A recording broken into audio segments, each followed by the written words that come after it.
어, 살아있는 게 죽는 것보다 나은 것 같습니다. 왜냐면 제가 여기를 되게 오고 싶어 했는데 2번이나 못 왔어요. 혹시 제 얼굴 기억하십니까? 다행이네요. 한 번은 여기 코로나 때문에 이게 시설이 오지 말라고 해서 한 번 못 왔고, 한 번은 또 제 딸이 코로나에 걸리는 바람에 자가격리를 해야 돼서 또 못 왔습니다. 그런데 이 우여곡절을 걷고 이렇게 와서 함께 뵈니까 너무 좋네요. 저만 좋은 게 아니라 여러분도 참 좋으셨으면 좋겠고 하나님도 좋으셨으면 좋겠습니다. 우리가 그런 얘기 가끔씩 들으셨을지 모르겠습니다. 인생은 B와 D 사이의 C다. 제가 영어를 잘 못하는데 이걸 외우려고 고생 많이 했습니다. B는 뭐예요? 버스, 탄생. D는 뭐예요? 데스. 뭐 걱정하지 마세요. 저도 이 세 가지밖에 몰라요, 단어를. 출생과 죽음 사이의 C가 뭐일까요? 초이스, 선택. 그러니까 우리는 날마다 인생을 선택하면서 살아갑니다. 아침에 일어날까 말까, 씻을까 말까, 밥을 먹을까 말까, 짜장면을 먹을까 짬뽕을 먹을까. 인류의 큰 문제 아니겠습니까? 여러분은 짜장입니까 짬뽕입니까? 탕수육은 찍먹입니까 부먹입니까? 찍먹. 부먹 있으신 분들 부먹 없습니까? 저만 부먹인 걸로 하겠습니다.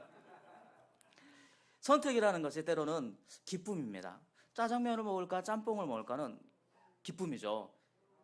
뭘 먹든지 맛있어요. 맛있는 것 중 하나 고르는 거니까 괜찮습니다. 그런데 이 선택이라는 것이 고통이 될 수도 있습니다.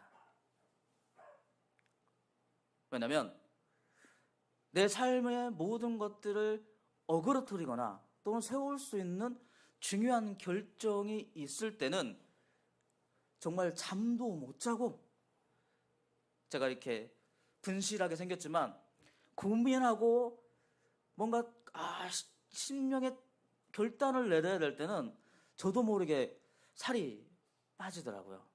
물론 금방 돌아옵니다. 제 몸은 저를 잘 이해하고 있어요. 그래서 빠졌다가 안 되는구나, 넌 빨리 돌아와야 돼. 그래서 빨리 돌아옵니다. 그래도 괜찮긴 한데, 그런데도 나도 모르게 너무 고민하는 시간이 지나가면 1, 2kg는 금방 빠지더라고요. 인생에서 어떤 선택을 하느냐에 따라서 많은 삶이 달라집니다. 그리고 저와 여러분들이 좋은 것이든지 나쁜 것이든지 우리는 우리의 인생의 선택에 대한 결과를 책임지고 살아가게 됩니다. 그러면 우리가 이 선택이라는 것에 대해서 좀 더 깊이 생각해보고 우리가 어떤 선택을 해 나가야 되는가에 대해서 좀 깊이 있는 사고가 필요하다라고 할 수가 있을 것입니다. 그냥 내 마음에 내키는 대로 선택해 살아간다? 이걸 뭐라고 표현할 수 있어요? 동물적인 결정이라고 할 수 있습니다. 동물은 어때요? 배고프면 사냥하고 배부르면 드러눕고. 그러나 인간은 그렇지 않죠. 인간은 먹고 마심이 아닌 그 가치, 인생의 가치에 대한 통찰력과 사고가 있습니다. 그래서 먹고 마시는 것보다 더 중요한 인생의 결단들을 해 나가야 되는 것이고, 그러한 결단들의 모습이 우리의 삶에 그대로 드러나게 되어 있습니다. 그러면 우리는 결단이라는 것을 해야 되는데, 선택이라는 것을 해야 되는데, 그 선택을 할 때도 우리는 그것이 우리의 삶의 어떠한 모습으로 변화를 일으킬 거에 대한 위대한 통찰력을 좀 가져야 됩니다. 오늘 성경에 보면 한 사람이 나옵니다. 우리가 너무나도 잘 알고 있는 그 사람의 이름은 회당장 야이로. 제 이름이 뭐라고요? 잘 모르시죠? 그렇죠? 이거 아시는 분들 제가 언제 기억해 들었다가 상이라도 좀 드려야 되는데 제가 기억을 할지 모르겠네. 금방 말씀을 드려도 제 이름을 기억하기가 쉽지 않습니다만, 우리 이 야이로라는 사람은 다 알고 기억하고 있습니다. 왜요? 이 사람은 자신이 선택한 그 선택을 통하여서 위대한 삶의 결과를 이루었기 때문입니다. 어떤 삶의 선택? 어떤 삶의 결과를 가져오게 됐나요? 결과적으로 얘기하면 그는 죽어가는 딸이 아닌 예수를 선택했기 때문에 죽었던 딸을 살리는 놀라운 문제 해결, 그 삶의 변화를 가지게 됩니다. 그래서 오늘 저와 여러분들이 이제 인생을 살아가면서 우리가 어떠한 도전의 모습을 해 나갈 것인가? 왜냐하면 선택은 뭘 동반하게 되어 있어요? 도전을 동반하게 되어 있습니다. 선택을 했는데 아무것도 하지 않는다? 그럼 결과는 일어나지 않는 것이죠. 그러면 선택을 통해서 도전할 때 결과가 이루어지게 됩니다. 그러면 우리가 믿음의 사람으로서, 예수를 믿는 사람으로서 우리는 어떤 도전을 통해서 어떤 삶의 변화를 얻을 수 있는가를 우리가 이 말씀을 통해서 함께 나누어 보길 원합니다. 자, 우리는 첫 번째, 믿음의 사람이라면 일생에 딱 한 번이라도 이러한 도전을 해봐야 됩니다. 어떠한 도전이냐면 내 안에 문제가 생겼을 때 그 문제에 함몰돼가지고 내가 어떻게든지 그 문제 때문에 살아가야겠다. 이 문제를 내가 어떻게 해결해야지 하는 그 순간에, 내 인생의 절체절명의 순간에 그 문제를 내려놓고 예수를 향하여 걸어가는 믿음의 도전이 필요할 때가 있습니다. 오늘 야이로를 보십시오. 야이로의 딸이 지금 어떠하다고 얘기하고 있습니까? 성경에서 42절 말씀에 이렇게 되어 있습니다. 이는 자기에게 12살 된 외딸이 있어 죽어감이러라. 여러분, 부모가 되어 보신 분들은 알 것입니다. 차라리 내가 죽으면 죽었지 내 자식이, 내 자녀가 고통받고 죽어가는 모습을 담담하게 바라볼 수 있는 부모는 이 세상에 없습니다. 저뿐만 아니라 모든 분들이 그럴 것입니다. 근데 야이로는 지금 선택을 해야 되는 상황입니다. 딸이 죽어가요. 그리고 이 죽어간다는 것이 오늘, 내일, 모레 일주일 버틸 수 있는 그런 죽음이 아닙니다. 왜냐하면 49절 말씀에 이렇게 되어 있잖아요. 아직 말씀하실 때에 회당장의 집에서 사람이 와서 말하되 당신이 딸이 죽었나이다. 며칠, 한 달을 더 살 수 있어, 일주일을 더 살 수 있어, 이런 믿음이 없어요. 당장 죽을 수도 있는 상황입니다. 그때 이 야이로는 선택을 하는 거예요. 어떤 선택을 해요? 두 가지를 선택할 수 있습니다. 하나는 뭐예요? 그 죽어가는 딸과 함께 있어주는 겁니다. 나쁜 선택인가요? 나쁜 선택이라고 말할 수 없습니다. 죽어가는 딸, 죽고 나면 땅에 묻혀서 영원히 볼 수 없는 딸이에요. 아버지라면 그 죽어가는 딸을 안아주고 그 죽음에 물들어가는 그 두려워하는 딸을 눈을 바라보면서 괜찮다 아이야, 내가 함께 있고 하나님이 함께 하시다. 너의 이 죽음이 끝이 아니다. 우리는 다시 만날 수 있다. 그러니 이 죽음을 두려워하지 말아라. 내가 너의 마지막까지 너를 지켜볼 거야. 그리고 네가 눈을 감고 호흡이 멈추는 그 순간에 하나님이 너를 안고 이 땅에서 경험할 수 있는 천국으로 너를 인도하실 거야. 딸아, 두려워하지 말라. 딸아, 두려워하지 말라.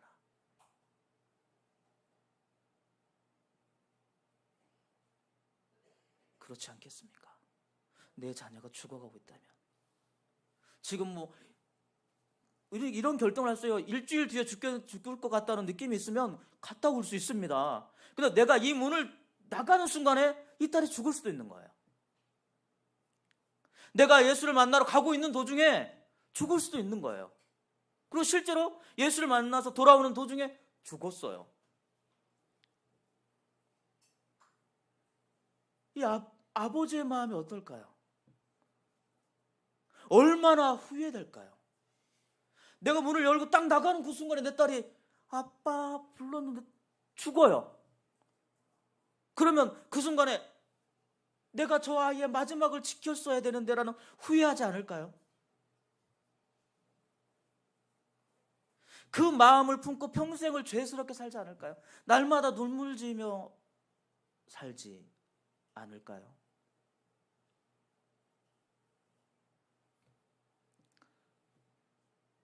우리는 이 만약 야이로가 그 딸과 함께 있었던 있겠다는 선택을 한다 할지라도 손가락질할 수 없습니다.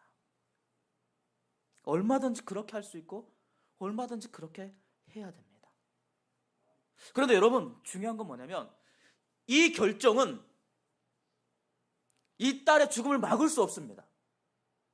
다가온 결과를 변화시킬 수가 없습니다.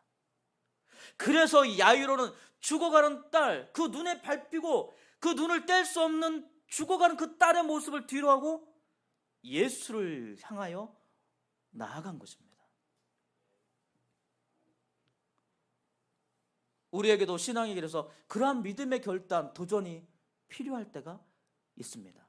그리고 그것이 지금 이 순간일 수도 있습니다. 야이로가 그냥 머물러 있는 선택을 했다고 해서 손가락질할 수 있는 사람 아무도 없을 것입니다. 그런데 야이로는 어떻게 해요? 그 문제를 놔둡니다.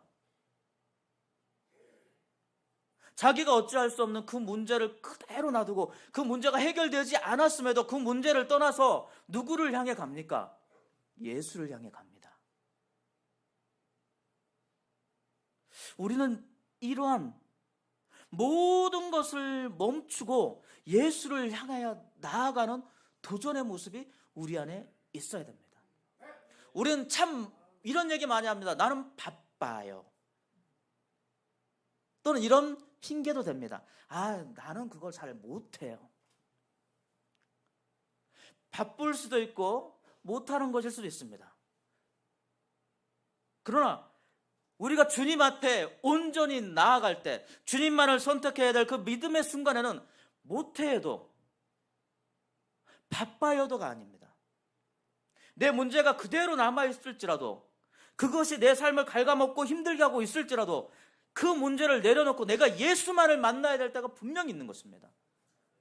여러분, 그 순간을 여러분 놓치면 안 됩니다. 야이로가 그 순간을 놓쳤다면 어떻게 될까요?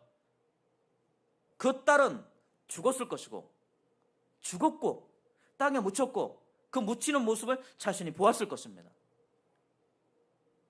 문제를 붙잡고 있다고 해서 그 문제가 해결될 수 있나요? 문제가 해결될 수 없습니다. 여러분, 문제가 왜 문제일까요? 내가 해결할 수 없으니까 문제인 겁니다. 여러분, 그렇잖아요. 내가 빵을 먹고 싶은데 빵을 살 수 있어. 그럼 빵 먹고 싶은 게 문제일까요? 아니요. 가서 돈 내고 사 먹으면 돼요. 그건 문제가 아닙니다. 짜장을 먹을까 짬뽕을 먹을까? 그건 문제가 아니에요. 그건 뭐예요?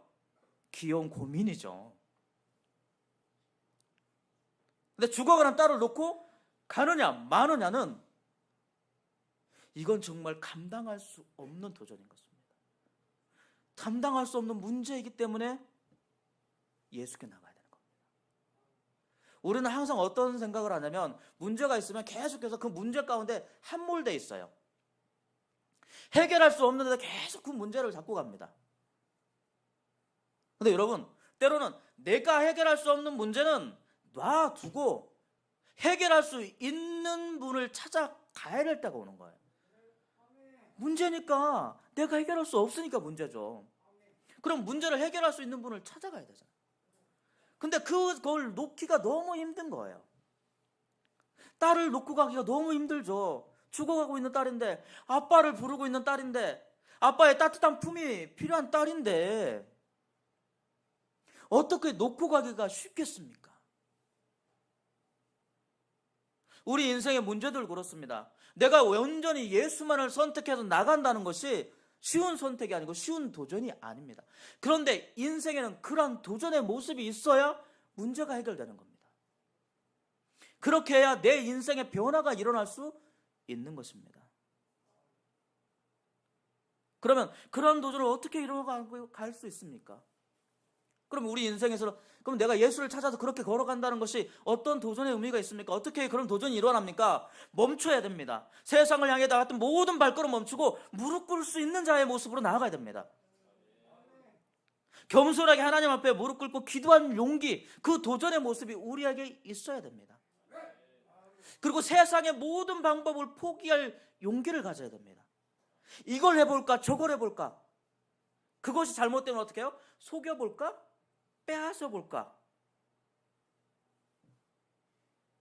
세상의 문제를 세상에서 해결할 수 있는 방법들을 다 내려놔야 되는 것입니다.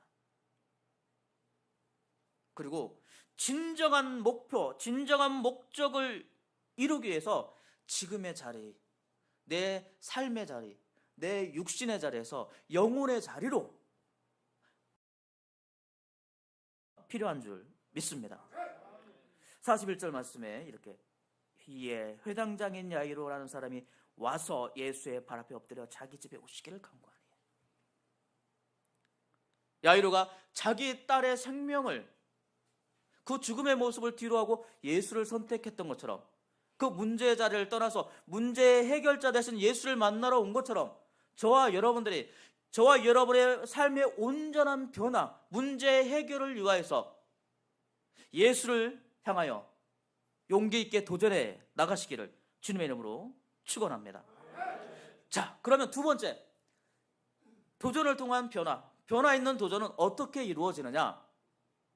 문제를 떠나왔습니다. 그러면 어떻게 해야 돼? 이제 예수를 만났습니다. 그러면 어떻게 해야 될까요? 그 다음에는 다시 문제로 돌아가야 됩니다.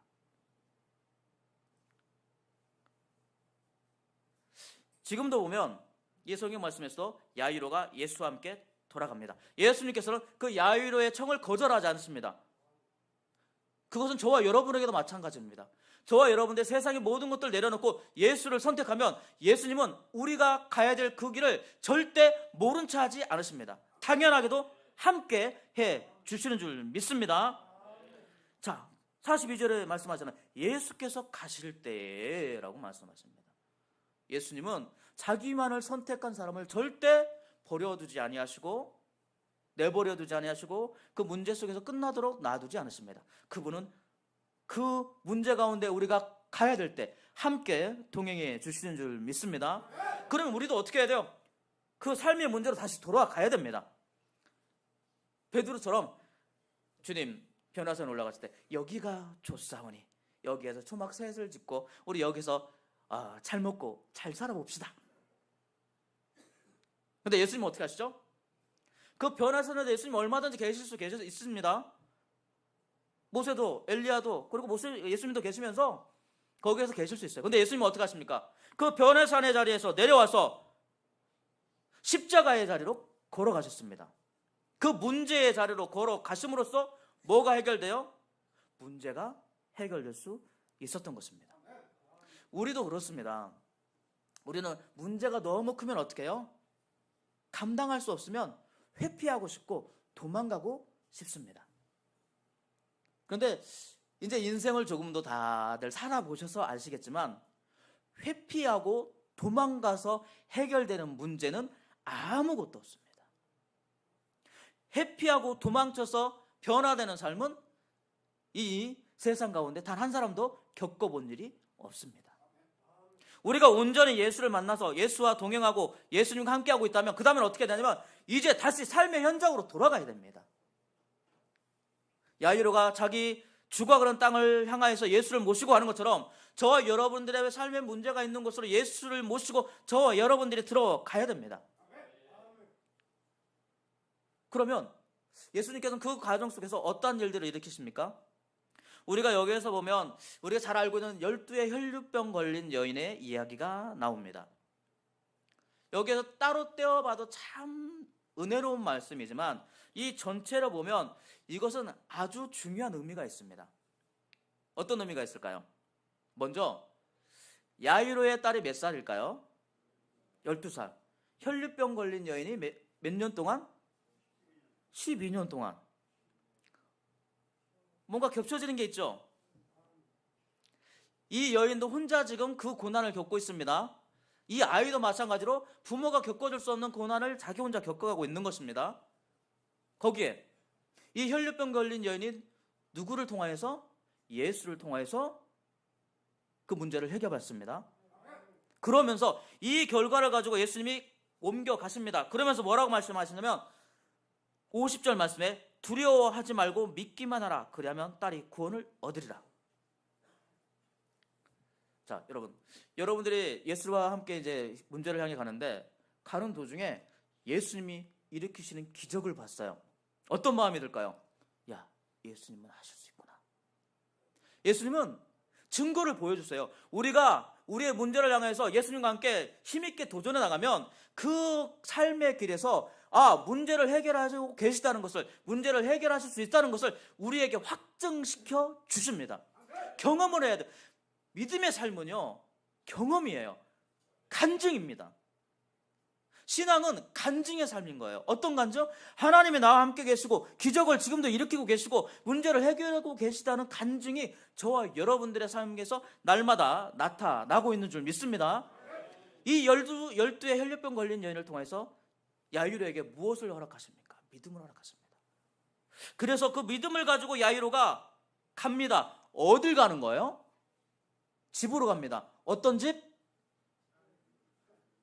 누가 있는 집? 딸이 있는 집? 딸이 어떤 상태인 집? 그래요. 문제가 더 좋아졌나요?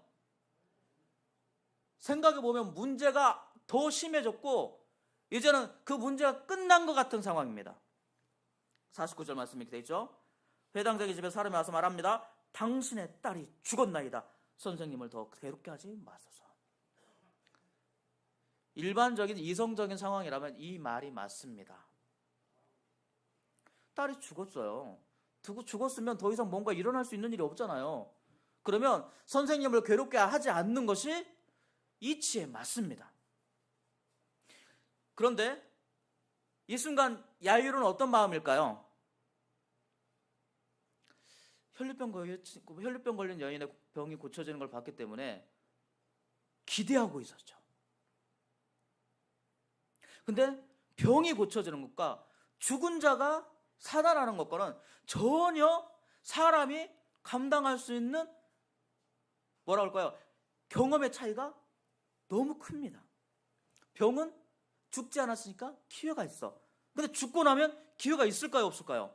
없다라고 생각하는 게 일반적입니다. 그러면 야이로가 어떻게 할 수밖에 없어요? 포기할 수밖에 없어요. 내가 예수를 모시고 왔으나 내가 예수가 해결하기 전에 모든 문제가 끝났구나. 이제 끝이다.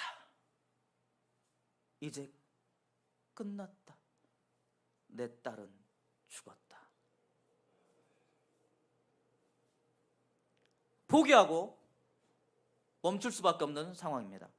그런데 우리가 믿음의 도전, 예수와 함께 우리의 삶의 문제로 들어간다는 것은 문제가 내가 보기에, 세상 사람들을 보기에 이제 완전히 끝장났다라고 말한다 할지라도 예수가 포기하지 않으면 끝난 게 아니라는 것입니다.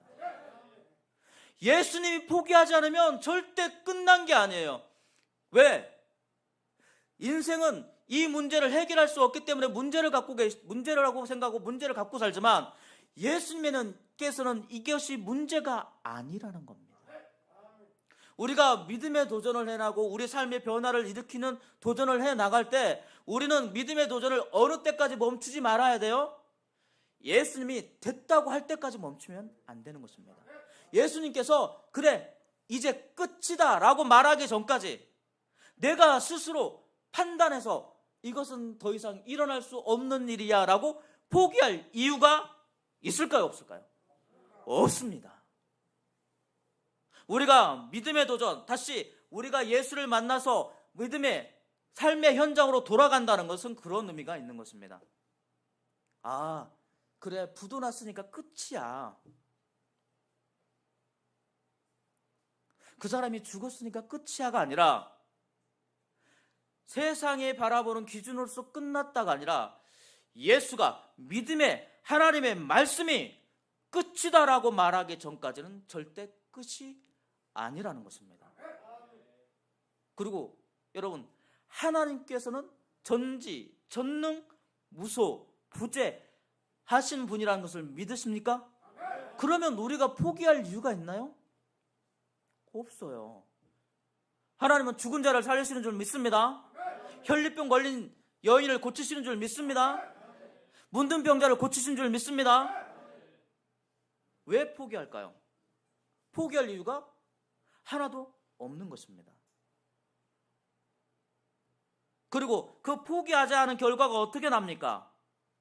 52절 말씀 보면 이렇게 돼 있죠. 모든 사람이 아이를 울며 통곡하며 예수께서 이르시되 울지 말라, 죽은 것이 아니라 잔다. 통곡은 뭐예요? 죽음입니다. 그들은 그 상황을 변화시킬 수 없기 때문에 눈물로써 그 상황을 표현할 수밖에 없습니다. 근데 예수님 어때요? 울지 말라, 죽은 것이 아니라 잔다예요. 문제를 바라보는 관점이 전혀 다르고 문제를 해결할 수 있는 방법이 전혀 다릅니다. 우는 사람 뭐예요? 감정을 표현할 수밖에 없지만 자고 있는 자를 보고 있는 사람 어때요? 깨우면 됩니다. 문제 앞에선 하나님의 사람과 그렇지 않은 사람들의 차이가 여기에 있는 것입니다. 사람들은 어떻게 해요? 비웃습니다. 53절에 그들이 그 죽은 것을 아는 거로 비웃더라. 비웃겠죠. 세상 사람들은 우리가 예수만을 선택하고 다시 예수를 붙잡고 삶의 현장으로 돌아오는 것을 비웃겠죠. 야, 저건 누구도 안 돼. 저 미련한 놈이라고 표현할 수 있을 것입니다. 그런데 54절에 예수께서 아이의 손을 잡고 불러 이르시되 아이야 일어나라 하시니 그 영이 돌아와 아이가 곧 일어나거늘. 문제가 해결됐나요? 그 삶의 변화가 일어났나요? 이게 믿음의 도전, 곧 변화를 일으키는 믿음의 도전이 이러한 믿음의 도전인 것입니다. 처음에 문제를 놓고 떠나갈 때는 아무것도 안 될 것 같습니다. 예수만을 선택하고 예수만을 믿는 믿음으로 돌아갈 때 아무것도 안 될 것 같습니다. 그러나 그분을 만나고 그분과 함께 다시 삶의 현장으로 돌아오면 세상이 손가락질하고 안 된다고 말해도 변화는 일어나게 되어 있고 그 변화가 내 삶에서 가장 완전하고 완벽한 결과로서 나타나게 되는 줄 믿습니다. 오늘 저는 소원합니다. 저와 여기에 있는 모든 분들이 이러한 변화를 일으키는 위대한 도전을, 위대한 믿음의 도전을 통하여서 여러분이 가지고 있는 모든 삶의 문제가 해결되고 여러분의 삶에 완벽하고 좋은 변화의 결과가 나타나기를 주님의 이름으로 축원합니다.